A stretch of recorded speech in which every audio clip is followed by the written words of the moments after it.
right, welcome to Keldabe Talk Radio. I'm Johnny Stoltz, and we have a fantastic episode for you all. Today, we're joined by actor, martial artist, and stunt performer Daniel Romero, who, you fans, will recognize as the Red Mandalorian from Season 3 of The Mandalorian. He's worked on some incredible productions, including The Mandalorian, The Book of Boba Fett, The Rookie, one of my favorite shows, and today we've dived into his journey into the stunt world, into the acting world, and what it's like stepping into that Mandalorian armor on a Star Wars set, and how the Star Wars community has embraced him. Let's get going.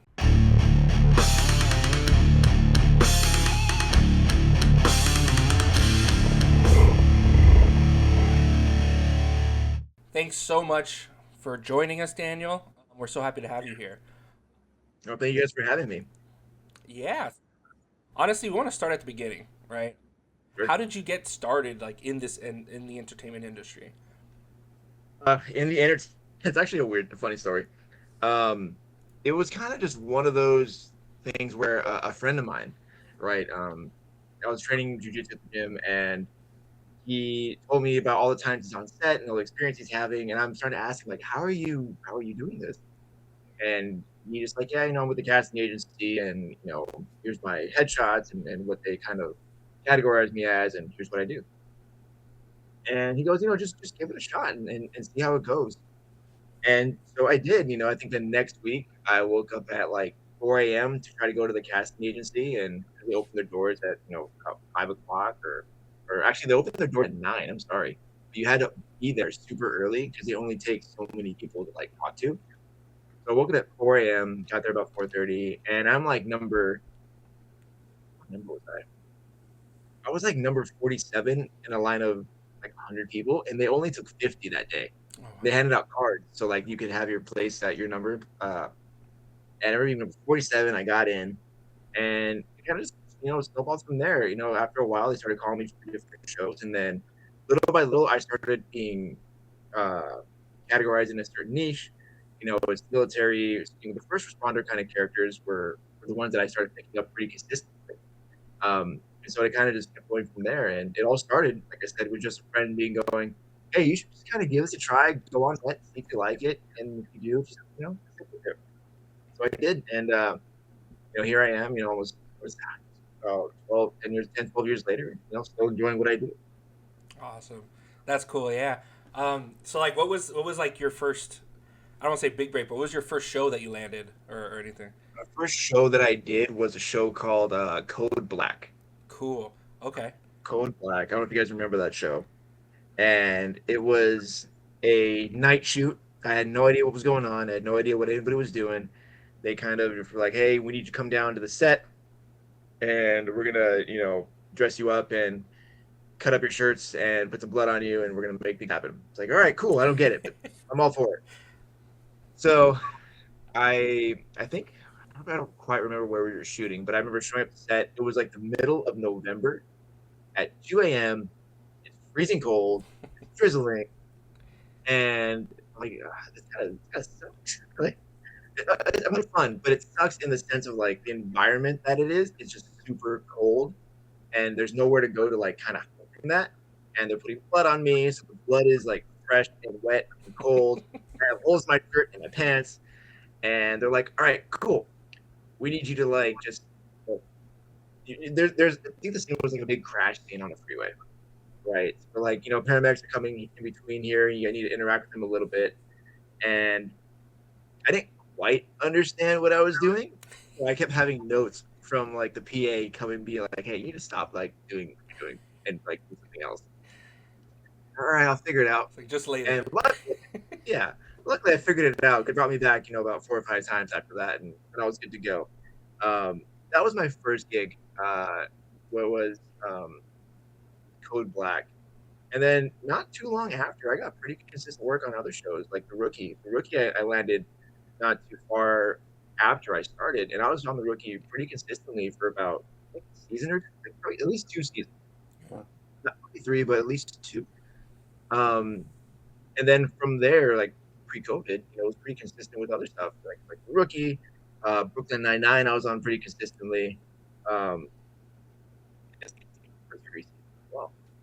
And those shows were a lot of fun for me to work, and then sprouted here and there were like ER, Station 19. I think Grey's Anatomy was one of them. Just think anything with a uniform or a weapon or some kind of sort. I've done at some point. Thankfully, right? And then sprouted in between all those is like Mando and Book of Boba Fett. So yeah, it all started with Code Black, which was kind of an interesting show. That's awesome. That's super cool. Yeah, so it's like, I don't know, do you feel like you're typecasted a little bit? I'm cool with that, man. Yeah, I like that's a my cool type. type. That's a cool type to be Yeah. cast. Oh yeah, I like it. I'm cool. Yeah. I'm cool with it now. Yeah. Down the line, sure, I could probably want to get out of that, but for me, those typecasts are fun. Like Yeah. that typecast. Honestly, if I got to choose anything, that's I would choose that too if I could be in like that. That's awesome. Yeah, so you talked about that stuff. Let's get into, we're a bunch of nerds here. Let's get into the Star Wars realm. Were you always a fan of Star Wars, or? Absolutely. So funny enough, when I got onto Star Wars, like after it came out that I was on the show, one of my friends from grade school hit me up and goes, "Hey, dude, do you remember us like playing? I think it was the Phantom Menace. Maybe around the time the Phantom Menace came out, or Attack of the Clones came out. We were just kids with lightsabers, like in the yard, like teaching each other how to it was our own Jedi Academy, essentially, right?" So he's like, "Do you remember that? Like, we used to pretend we were Jedis at school, and we all like ranked ourselves based on where we were." And it was a fun memory that he brought up, and it's like, yeah, we did do that. We were a bunch of nerds in the school, and as I grew up, my brother kept me grounded in Star Wars. He and I would play with our lightsabers at home and kind of try to duel the fates with each other with two people instead of three. So we could like switch off between who we were, like throwing the lightsaber and then picking a new one up, and then going from there. And even with, I was fortunate enough with this actually. My cousins lived next door, right? So we all got lightsabers and we all got different colors. So do you guys remember the ones that the telescope ones, the really hard plastic ones? We all had those. So it was either fights, when someone hit the finger, and like just bam, and then your finger's purple all of a sudden. But those were my Star Wars days, like those were what kept me super interested. And then one of my best friends, he's a huge Star Wars fan, so he would always tell me about the Clone Wars and the animated series, and being a fan. Growing up like that, constantly being surrounded by it. And I think I was Anakin Skywalker at one point for Halloween. Yeah. I definitely was. But I was. Do you guys like remember Party City, where they have the really really cheap plastic ones with like held up by a really small string, and the plastic is kind of not smooth on the side, so it cuts your face. Yeah, I remember having that. Yeah. I had that one for Anakin Skywalker, and I had like the telescope lightsaber that was like a flashlight. So but if you hit it on anything, it broke. Yep. I remember I was Obi-Wan Kenobi for like 10 years, I feel like. Yeah. But yeah, so Star Wars was a huge part of my life, growing up. And then when I got onto the show, it was super. Initially, it didn't feel the way it did till after, because when I got onto the show, at least it started with Book of Boba Fett. They called me for a couple of space creatures or characters, and I was super happy to be on Book of Boba Fett. Like it was like a childhood thing that everyone looks to try to do, right? But they were just kind of space travelers. When I got onto Mando, it kind of changed a little bit. I remember going into set, and it kind of I went through the motions, right? Just like any other set. You get there, you check in. You put your costume on, or your wardrobe on, and you go to set. So it kind of just felt like I was going through the motions, right? Even though it was Star Wars, it still kind of felt like work. It didn't kind of click until I actually got to set, because then I had my robe is gone, I have my helmet, I have my jetpack, I have my weapons, and I'm actually on Navarro, right? So that's when it kind of started to feel more real, because it is real. And then we do our first scene, right, with Carl Weathers, and once they yelled cut for that first scene that I'm in as a Mandalorian, I started crying in my helmet. I'm like, oh my god, like I'm a Mandalorian now, like in this show forever, cemented as like this character, right? That's great. Like even if like they never bring me back another day, this moment, this is me. I'm a Mandalorian, right? So, going back to growing up as that and being a kid is such a journey to watch these things, be a part of these worlds, to actually walking through one of them and being a part of it. And I'm super grateful and I'm thankful that I got to do that. And then I get to, hang out and talk to, amazing people like you and just, talk about Star Wars. Yeah, That's great. That's awesome. Yeah, I can't even like. I would be crying too, man. If I was on set with my helmet, I'd be like, "Oh my god, I did it!" Yeah. I was like, "Oh my god, I'm here." Yeah. So I kind of want to break down. So, Book of Boba Sure. Fett was first, right? You got Book of Boba Fett. How did you find out that you were going to be in a Star Wars production? Like, can you break us down that story? How did you find out, and how did you feel? Yeah. So I mean, it's a casting agency, right? So casting agency, they kind of call you to let you know if the productions are shooting, or they'll ask you if you could be a part of a certain production based on your height, your build, all your measurements and whatnot, and whatever the agency's looking for, or whatever the casting director's looking for, right? So I was just in good stand. It's the way I like to look at it. Whether this is true or not, I don't know. I was with good standing with the company, and usually when you're with good standing, they kind of throw you a bone or two every now and then, right? So I was with good standing, and they hit me up for a show. This all started with season 1, right? So back in season 1, I initially was asked to Mando. At the time, I didn't know it was Mando. Yeah. Because they use their code names, secret names. They kind of hide everything that's going on, right? So I didn't know it was Mando, and the buddy of mine who told me to get into acting, him and I were talking a little bit, and he goes, "Yeah, I just did Mando. I did Mandalorian, and I was the alien. I got to wear a full creature suit. We were fighting. He did the finale, I think, where Mando was fighting with finale. He did the one where the space pirates are fighting with Mando, like that big shootout. Like he was in that. That's awesome. So I was like, oh man, that's pretty cool. And then he told me the name of what the production was, and I go, "What do you mean?" He goes, "Yeah, that's the name they hide it under." And I lost it because I got asked for that name, a while back. And I was like, oh my God, I can't believe I said no. There's no way I'm going to be on the show anymore. Like, it's just, what am I going to do, man? Oh. And because at the time I was working the Rookie and I didn't want to give that up. Like, I didn't fully understand the game yet. So I said no. And life has a funny way of circling back. And later on, they kind of hit me up for Boba Fett, and I don't quite remember how I knew what it was, but the name just sounded familiar and off. Like, you look at a name, like, this probably could be something fun. Mm-hmm. So I learned my lesson. And I was like, sure, yeah, I can be like a space traveler. Like, what are they shooting in space right now? Either way, that sounds kind of fun. So I did. They brought me in. Luckily, I think at the time I was coming in for Boba Fett. The Rookie was kind of on and off. Mm-hmm. For me, and I came in as a space traveler, and got to be different space travelers over a few episodes, and after that they kind of transitioned me into Mando. Well, not too long after that either. So it initially started with Book of Boba Fett, or it started with season 1, missing it.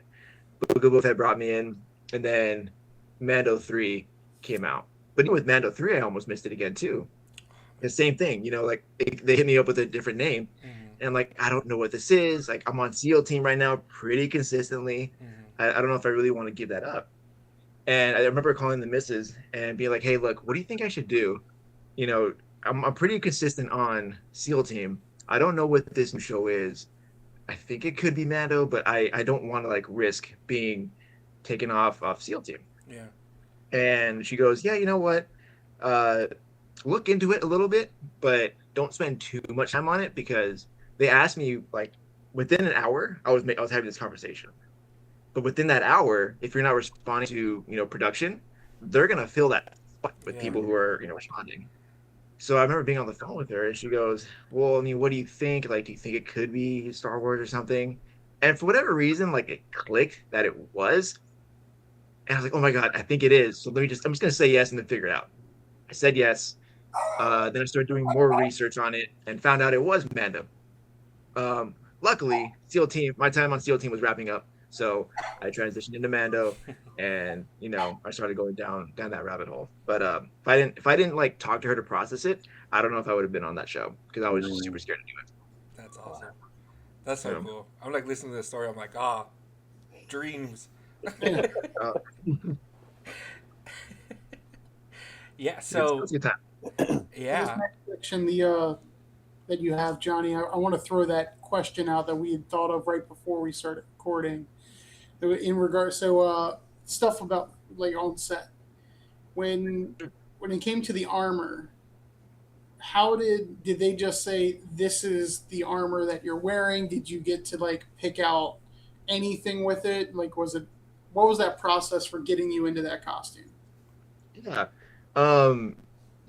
So we don't get to choose our colors. We don't have that kind of luxury, unfortunately. But even so, like I love my colors. Like the way that armor looks, man, is super cool. It's clean. It's not busy.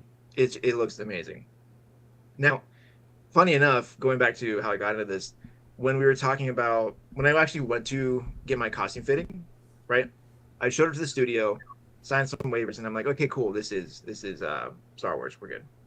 And I'm walking into production, and I'm looking around like I'm called in as a mercenary initially, right? So they didn't say like you're a Mandalorian, like you're a mercenary. Great, I can do that. That's my niche. I go into my dressing room, and I'm talking with the costume designer, and she goes, and I'm like, oh my god, there's Mandalorian around the room. I guess we're fighting Mandalorian. That's pretty cool. Like my friend did that. She goes, no, not fighting Mandalorian. You are a Mandalorian. Like here, put this on. Like oh my god, this is out of a movie. Like she just gave me my armor, and so I put my armor on, but it was just kind of the for the costume fitting. So there's no colors, no real design. It just kind of made sure everything fit, which is ironically one of the biggest things. Like if it doesn't fit, we can't use you. So it fit, thank God. And I finally got the set, and that's kind of when we had like a bin with our name on it, and then everything was already in it. So all my colors, my armor, everything was already pretty much set for me. And I love the way it looks, man. But I'll say it like this: I'm thankful that I get to wear this armor, right? I get to be a part of it. However, I have to attribute it the way it looks and the colors and everything to Shauna's team, right? The costume department and the props. That's all them. So Judah Escalante, Marcus Napori, and the rest of Shauna's team, they're the ones who actually design these characters, build them and paint them. So even though this is a character that I am, this character belongs to them just as much as it belongs to me. Because you guys love the way it looks. I'm just the guy who was fortunate enough to be that one, right? They're the ones who really made it like look the way it is and super cool. So, anytime that I get to see like custom toys or like Mandalorians who are building this armor right now. I've seen like 4 or 5 of them, people who are building it because they love the way it looks. Like that's because Marcus and Judah did such a phenomenal job in creating this character and making it so, I don't know if desirable is the right word, but like cool enough that people want to like cosplay it. Yeah. You know what I mean? But no, I didn't get to pick anything. But in the end, I'm pretty happy with the colors I got. Was there any customization to make it fit you better? I wouldn't say any customization to make it fit. It's just they have the sizings and they had my sizing already. Like I said, when they called me initially, so when you're cast, you have to fit specific measurements and with height all the way around, right? So me coming in, they already had a pre-made flight suit. I had to fit the flight suit, right? So like have to make the weight. they yeah. So like if I didn't fit the flight suit, they were like, yeah, we might have a different one if you can fit, but if you don't fit, like we got to find someone who does. Gotcha. So there really wasn't a whole lot of customization into it, See, we've been curious about that, particularly like hearing stories from other Star Wars projects where like different Jedi Knights got to pick their lightsabers, and then looking at the custom aspect of all of the different covert Mandos, and thinking, well, did they make the armor? Was it on a table? How did this get assembled? So that's kind of cool. So they essentially put it on you, made sure it fit, and then you got your colors afterwards. That's really cool. Yeah. So that whole thing, if you guys ever get the chance to talk to Judah, that's a Judah question. Judah Yes. and Marcus. I He's the love one Judah. who did a He's lot of awesome. these. Yeah. Yeah, he's super cool. Really nice guy. That's why it's so cool though. It's like we get so many questions. 'Cause this is what this club is. It's a worldwide club. We make our custom mandos, right? Where we make what we want to make. But so many people post pictures of you in that red Mando, and they just love it. And they're like, we want to do this. I want to copy it. I want to do pull some elements of this into my own custom thing. It's just so cool seeing that. Like, and all the covert Mandos that are just around, just seeing how people just spot someone in the background or something like that, and it's just like, I want to make that part of my everyday cosplay and bring that to life. And it's just so cool. It's so awesome. That guy in the background that was there for 5 seconds, I want to make that kid. Yeah. I mean, But it's cool though. Yeah, it's and awesome. the thing that drives me crazy is that just elephant in the room, you didn't get a Black Series figure, and that makes me very mad. I love Black Series figures. I collect the Mandos. I was happy when they started making the coverts because they did the Shriek Hawk detachment. I'm like, cool, let's keep going. Let's get Daniels. Let's get Rory. Are there Mandos? No, nothing yet. I'm holding out hope that eventually they do some more. But until then, I guess we're gonna have to make do with customs. But like what Johnny just said. Oh, sorry. With Johnny just with the people taking inspiration. I was working on a new kit myself. That red Mando is a heavy inspiration for it. I found a red that was very close to that one, and then just like having the Stormtrooper pauldron on one side is just I absolutely love the mix of the primarily red, but then you've got some of the white in there. It's the color tone. It's great. That's something I'll mention to Judah. I'm hoping to get a conversation with him at some point. But yeah, I mean, I guess you have to roll the dice, and you ended up with what many of us consider to be the best covert build out of all those Mandos there. It's definitely my favorite. It's a favorite for a lot of people. If you ever get to talk to Rory, make sure you mention him what you just said. Like, and then sign it off. Like, it's the best color scheme looking Mandalorian. Sorry, Covert Command. They should make his own show. Make his own show, right? Rory's a great time. I love Rory. Rory and I are really good friends. But back to what you were saying about a Black Series. I actually had a fan reach out because he kit bashed a Black Series Mando. Wow. So it looks super That's cool. awesome. Yes, Wow. that's fantastic. Dude, they gotta make that one. Man. That looks great. That looks Yeah. awesome. We've been hoping, man. We've been hoping that a Black Series or anything like toy related comes out, but that's not up to us. Yeah. The only official things that I do have that I know for a fact are like real. Where'd it go? I have an official Star Wars top card. Yeah. Jay Manchan, he does some amazing work. I know he has one. He did this That's one. awesome. He didn't give it to me. I bought it. I found it on eBay. I'm gonna get this thing. I think there's like 2 or 3 official top cards of the character. I have other artists who have given me some tops. Mhm. But man, this fandom is super generous, man. They're super cool, super talented in everything that they get to do, right? So I'm very appreciative when I get cards or toys, because some of the stuff just isn't official. So for someone to spend some time and effort and like to this thing, it's heartwarming. Yeah. But even with the Mandalorians, dude, like we were saying, people in these clubs, they look at Mandalorians like deep in the background, and they'll say like, hey, I want this or that color or something, or what is this, and they'll add it to their kit bash, right? And I always make it a point to acknowledge that, because even though we're like fortunate enough to be in the show, the Mandalorians though who people love are like groups like you guys or any other the groups, whether it's Shroud or Rebel Legion, the 501st, who am I missing? The Jolly Rogers, Black Widows, any of those others, because you guys build these costumes from the ground up. Most of you build the costumes from the ground up. Some of them are commissioned, but that's fine. And a lot of you guys put your heart, effort, and time and love into these characters that you guys get to build.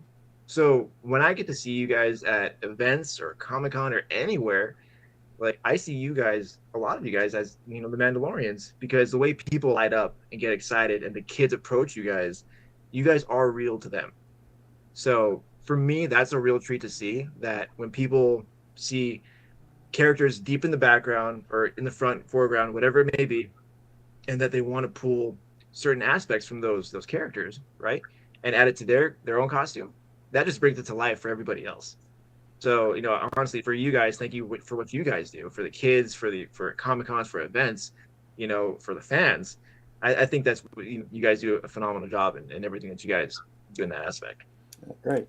Hey, speaking of cons, tell us about your con experience from behind the table.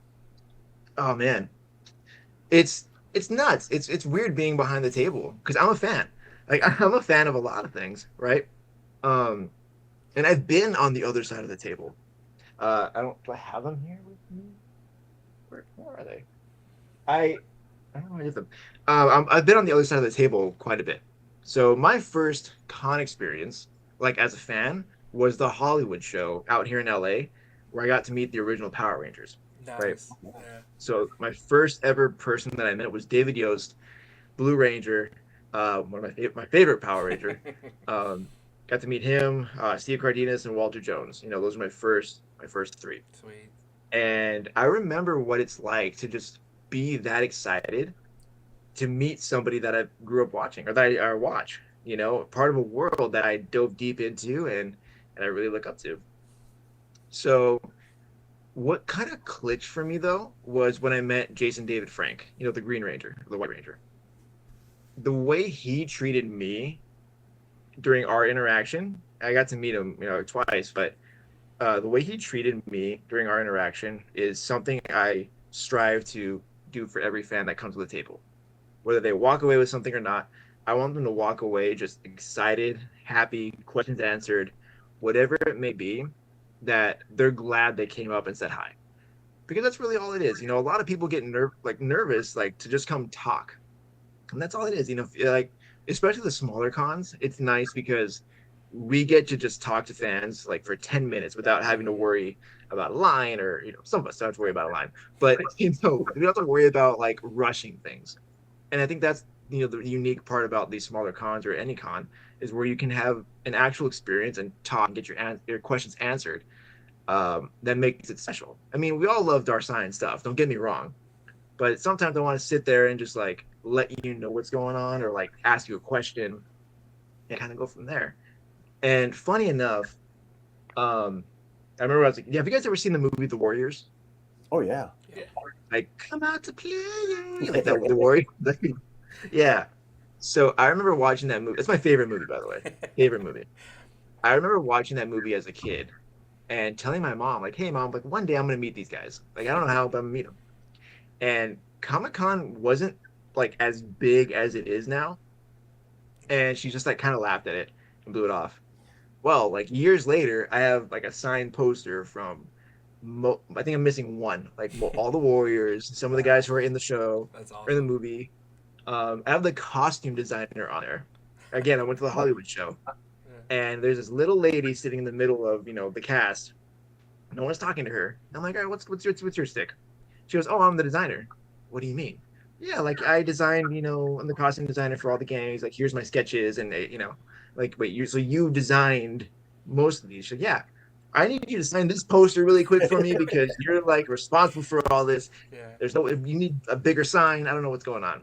And so she and I just like talked for a little bit, but I've been on both sides, man. So like I get what people want when they come up to the table, and I try to leave them with what kind of experience I would hope for, being on the other side. So it's really unique. It's really fun. That's great.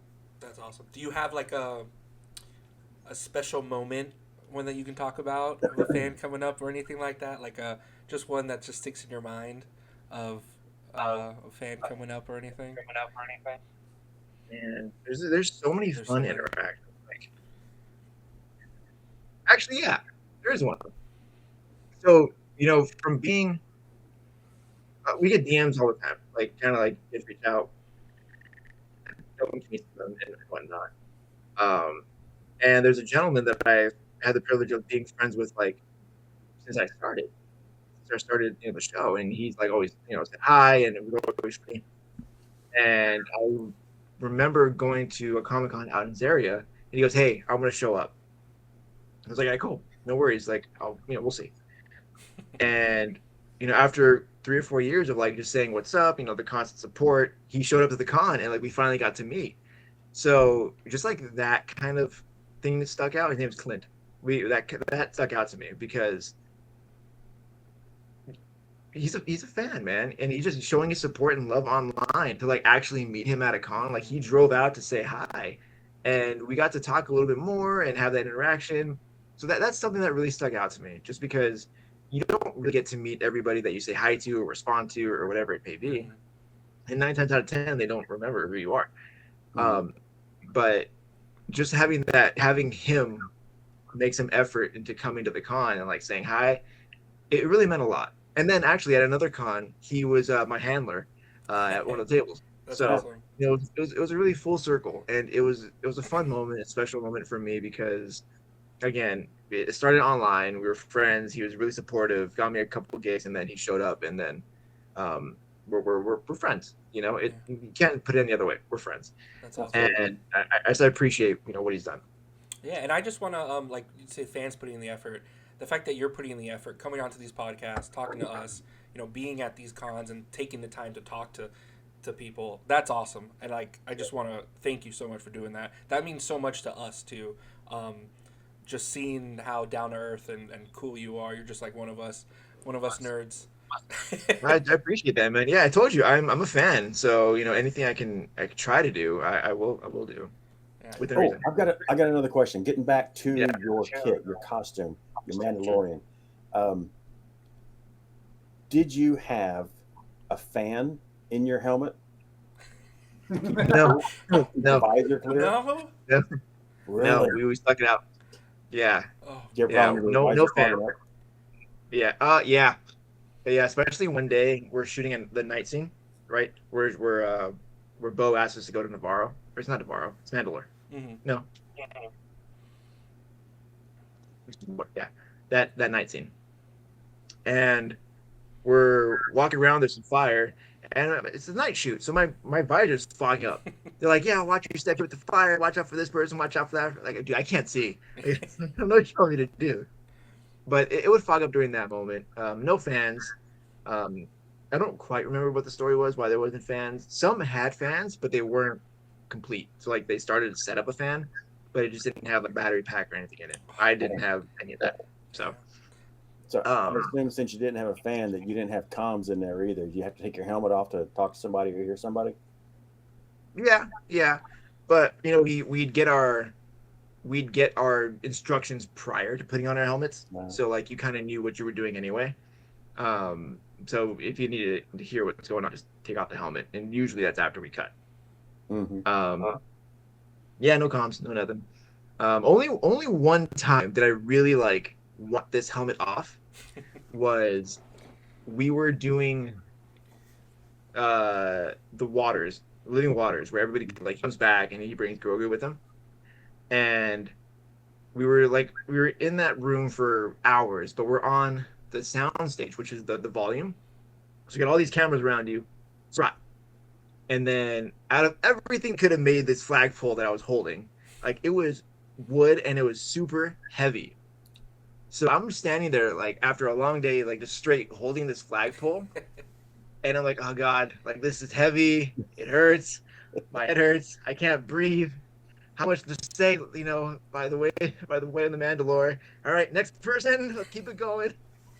The only time I was like, okay, I'm hurting a little bit. But other than that, like there was no other time where I said like I don't want to do this right now. That was the only time I said I need this to be hurry up. How long were you actually during the day? Like a couple of hours or 8-9 hours? How long were we in the kids? Yeah. All day. So my longest day I think was like 14 or 15 hours. Wow. That might have been the longest day that I believe. Well, at least 14. And 14 hours we're in the kit. Now we have breaks, we have lunches. Sometimes we're setting up for a new shot, right?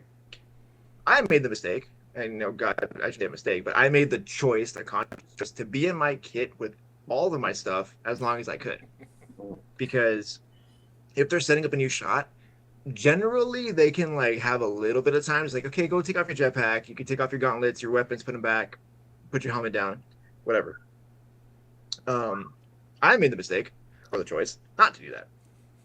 So every time they set it for a shot, I would walk away for a little bit, but I wouldn't put my stuff down. Like I'd have it on, and then they would get closer to putting camera back because I had my stuff already. Because otherwise, like you have to fight everybody to go back, put their jetpacks on, put on their gauntlets, get their weapons, get their helmets. It's a process. But because I had everything on already, I went as close as I could to the PA or the camera as they're setting up. So then they would see that I was ready. Like, okay, cool. You're going to be right next to Bo. Okay, you're going to be right next to Heavy. And I'm like, that's right. Because I was just ready to go. They didn't have to wait on me. So a lot of times people are like, how did you end up so close to camera all the time? Because I just stayed ready. I stayed close to camera. And it was hard because it's not heavy, everything, but when you're wearing it for 10, 12 hours, that thing does get kind of heavy, right? And it's funny enough, like at some point you see all the Mandos like bent over with their hands on their knees because they're trying to relieve the pressure of the jetpack pulling on them. Some were heavier than others, but like it pulled down. So this is like around your neck and you're just like this, but you're hunched over, like pulling it down to try to, relieve the pressure. And so at one point the PA comes over because all the Mandos are doing it. She's like, "What's wrong with everybody? Are you guys okay?" Like, "Oh no, our backs just hurt, so we're just holding on to our jetpack, so we just take a break because you couldn't really sit down, but there's lunch, there's lunch in between too, but in retrospect, it's about 10, 12 hours. Yeah, that's so validating to hear you say this because it's like, yep, that's every time there's a con, it's all of us are like dying. Starts pulling on your vest like starts hitting your neck, and trying to see who's gonna outlast the other one, who's gonna be the last Mando standing. And it's rough. funny. It's a lot.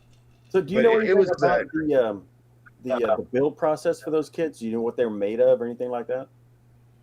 No, unfortunately, I don't. I know that the stuff was cast. I know a lot of the stuff was casted. And again, that's more Judah know about that. I just know that a lot of stuff was casted and painted. Because you got to remember, they got to push out. There's the coverts, you have the Shriekhawks, and then you have the survivors, right? Yeah. So you have more than close to 100 Mandos, I think, that needed to be prepped and painted and ready to go. Yeah. So I'm pretty sure a lot of this stuff was casted, and then painted different colors and then assembled as such. Yeah. Interesting. But, I'm pretty sure that Judah would have it on. When it comes to your character, I'm just curious because we know it as the Red Covert character. Did you ever to yourself think of an unofficial name for your character, something that you just said, if I could name this character, this is what it would be called? No, I didn't, because I got too scared to do that. You hear stories about people, getting in trouble with different things. However, I will say this: Judah gave him the nickname Buckeye or Buccaneer because of the colors. So Tampa Bay Buccaneers, silver and red. He told me like that was the inspiration, like for the colors at least. So Judah calls him Buckeye or Buccaneer, right? Not an official name. Gotta put that out there. Not an official name. Now. Of course, that's the nice nuance to what it is. So and I kind of reiterate that to like anybody like you guys ask. Like Judah gave him the nickname, but it's not canon, so we can't refer to it as that. But also like when it comes to the Shriekhawks, right? Delta, he called it Delta and Gamma. So like the twins that have the toys with the nice stripe going down, the blue ones who's Lisa and oh man, I can't think of the other guy's name. Anyway, who their characters, he calls them Delta and Gamma. So also non-canon nicknames, but they're just like little nuances that Judah gave him a little bit of a nickname, liked him so much.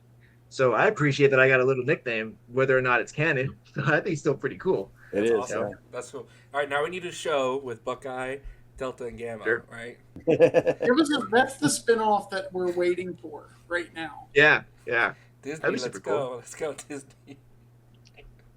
Or at least put them in a pack. Put them in a toy pack. There you go. I would love to if I could bring it back to you being on set in the armor when you were talking about being in the scene in Navarro. Can you break like you said you cried towards that, which is totally, I think all of us would totally do. Can you just break that down, just of like how did that feel, just being on set and being in the armor, going through the motions, and how it just felt?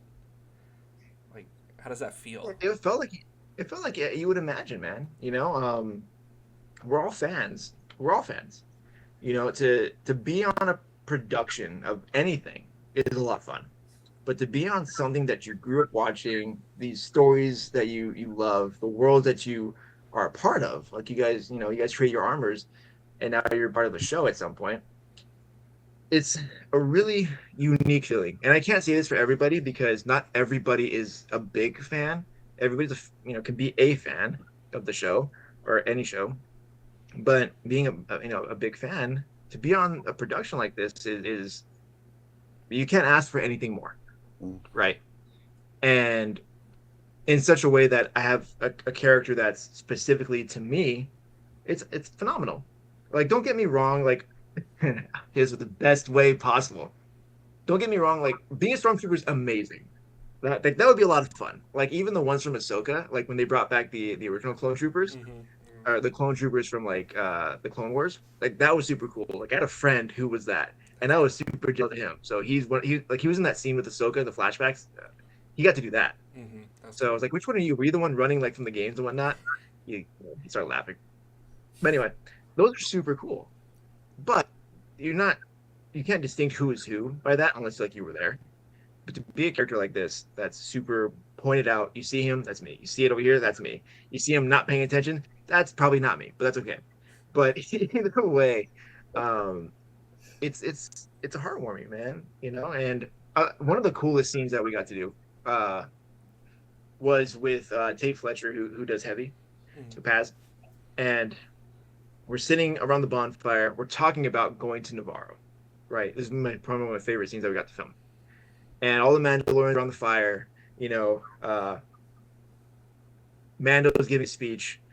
Paz is giving his speech on whether we should go, whether we should not go. And I remember sitting there kind of just like watching the scene play out. And you kind of like fall into those moments because we know the volume around you has the scene set, Paz is in front of you telling you how much we should probably go to Navarro. Mando just told you we should probably go to Navarro. There's fire. Mandalorians are here. Like, that was so real in that moment that I looked at Tate and I was like, damn, like this guy's making me really want to go to Navarro. Like Tate did such an awesome job in that moment that it just felt so real. I'm like, all right, cool. This is the way. Like, let's go to Navarro. And just being a part of those moments, man, like you can't ask for anything else like that, and I attribute it to all the actors. So Brendan, Lateef, or not Lateef, well, Lateef too, but Tate, Emily, Katie, all those people are in those armors, at least for us, like while we're there. And they're still in the armors, but I'm saying like on set, they make it real, because we're actually with them. So it's a lot of fun. That's awesome. That's one of my favorite scenes too. I love watching that scene every time I watch it. That's when they established in the lore of Mandalorians they have a talking stick, and it is the armor's hammer. Yeah. We started doing that in my clan when we do a little get together and we're having like a business meeting or something. We have the armor's hammer, and we just jokingly one day, like I'm holding it, addressing the clan, and I just pass it off to the next guy when he goes to talk. And they're like, are we really doing this? And I'm like, the show says this is how we do this. Appreciate you stick to the lore, man. That's pretty cool. All right. It's like sticking to the lore. You always get those people saying, too, at the cons when we have our helmets off. They're like, oh, you have your helmet off. You have your helmet off.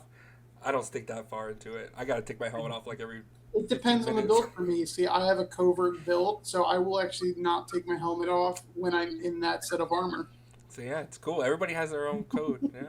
Yeah, whenever someone says you can't take your helmet off, I'm like, no, those people are Orthodox. We're Reformed. Orthodox.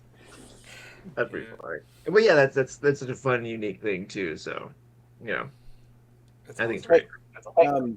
I know a lot of shows that get made. The actors aren't supposed to take souvenirs, but were you given any souvenirs from your time on No, set? no, I didn't take it. I thought about taking some sand, and even that got me nervous because I was like, I don't know what I'm gonna do. No, I mean like a hat or shirt, maybe a challenge coin, something like that. No, I didn't take anything. I did get Judah did give me something. He gave me a jacket for production. So I have a Mando season 3 jacket That's that cool. ended up getting rewrapped. Judah's great, you know, super nice guy, like I said. And I'm very thankful that I get to wear that dude because that's something that I take to the con room and even just wear proudly, you know, because sometimes we just don't get credited and we don't take anything, which is fine. I didn't, you know, expect them to give me anything. I just did it for, you know, because I'm an actor and I love what I do. But having the jacket is super unique. No challenge coins. Challenge coins I get from the fans. Challenge coins. I started diving into challenge coins quite a bit, and that's a whole rabbit hole, and I love it. Even patches. I started diving into patches. Yeah, so I have a lot of patches to do here. Oh, look at that. nice. And this isn't even all of them. Yeah. It's cool. Yeah. So So I have some patches. the patches and the coins and things like that are pretty big in the costume clubs, as you can imagine, with the Mando Mercs or the 501st. Everyone has a patch, everyone has a coin, lots of different swag like that going on. Yeah, and I love getting coins. I have them here. I'm actually gonna move my challenge coins, displayed in my office because I love showing it off. I love showing it to my friends and any clients that I have coming in. So it's a nice talking point. So that's probably gonna go to my office sometime soon. I love these coins, That's awesome. and I think I have a coin coming in too. Like I have one being set up for celebration, so I have that coming in. Nice. God, That's Lots awesome. of trading material going to Celebration. Yes, Mhm. I plan on being there. Yeah. Yeah, this has been. Do you have any future projects you want to talk about? Any upcoming roles fans can keep an eye out for? Maybe in a movie that's being released soon. I don't know if that's a thing or. nothing too big. Nothing that's like secret.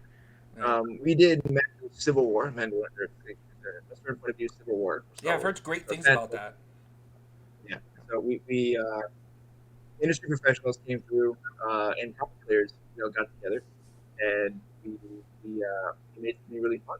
It's called a certain point of view Civil War. So it's a little bit of our take on what we think would happen, right? Non canon, of course, just for fun. And it's again going back to the Mandalorian thing where you guys make your armor. For me, it was super cool to see that we brought the cosplayers in with all the Mandalorian armor because, again, everybody who makes their armor, this is a piece of them that's now on screen. So, like, when I talk to all my friends for this production, like, man, it's so exciting to see, like, something I made being on set and, like, being in this film. So, like, when you get people who are really passionate and really ambitious, then you put them together, you get something super unique. And I think that's kind of what we have going on for Civil War.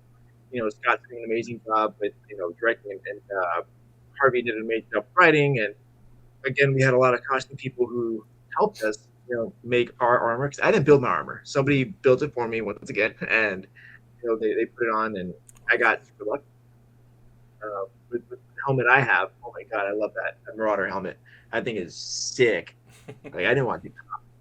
Funny story though, with that Marauder helmet. Have you guys seen it? The Marauder? Yeah.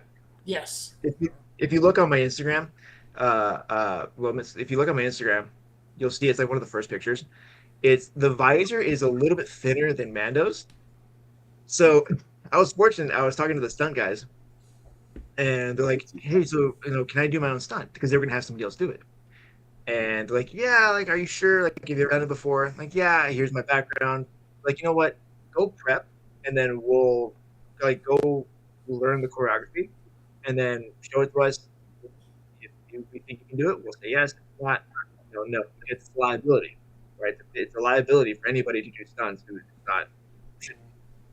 So I went, I talked to the fight choreographer. He's like, yeah, let's go through it and we'll make it happen. So uh, John was great. He walked me through it, and Taylor was my counterpart, my fighter, and we walked through it. They made me feel comfortable, and they're like, "Look, dude, just you know what you're doing. You just don't think too much. You start thinking, like you start pausing." So, and lucky enough, they let me fight, and I couldn't see because it was so thin. So I'm kind of like having to guess and rely on where there's like funny stuff.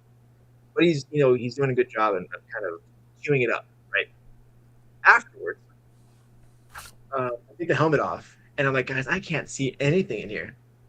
And funny enough, helmet, they're like, dude, you didn't take the clear film off. That's what you can't see. Like, oh my god, like I can see now. So I was like, why didn't you take it off when you gave it to me? How was I supposed to know it was still there? So I did that full fight scene with that protective film on it, like barely able to see. And we were like doing other stuff throughout the day, but I did that fight scene. And I was like, man, I really give it up to Latif because fighting in this helmet's hard. Like you have to like really be on point with your fighters.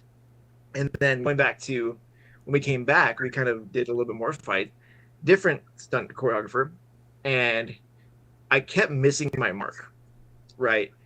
And he's like, dude, what's going on? Like you keep missing this, it's right there. Why can't you see?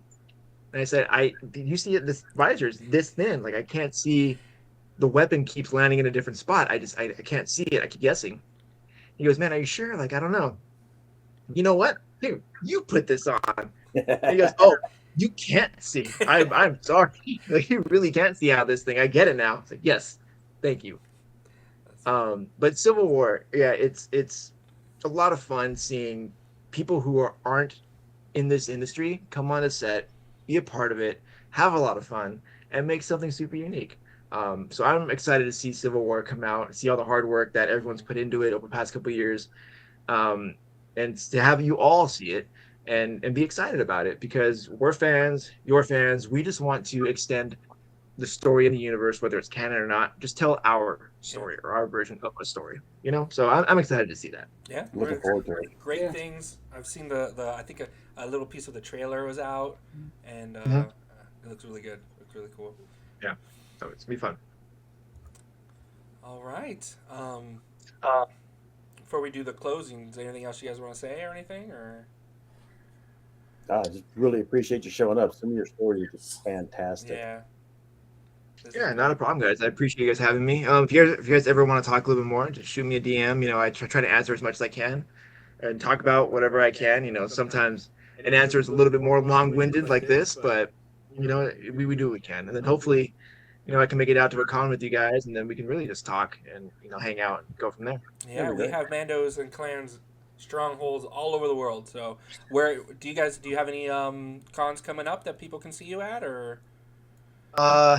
I'm going to a event here in Idlewild, California. Cool. Idlewild, California for May the 4th weekend, like that weekend prior. It's a busy weekend. Yeah, I'm not too sure about it, what it is. And then I'm going to an event actually May the 4th for a Firefighters Foundation. I think it's a charity event for a foundation in Arizona. It's not a Star Wars event, but it's like a space-themed night. Yeah. So we're gonna be there, helping our Arizona clan and team firefighters and whatnot, and just hanging out. For now, that's pretty much all that's going on in terms of like cons. Hopefully, the year fills up a little bit further because usually around this time is usually when the year starts booking up. So like later down the road. But we'll see what happens. I'm very thankful that I even get to travel or even just like talk. Yeah. I'm excited for it.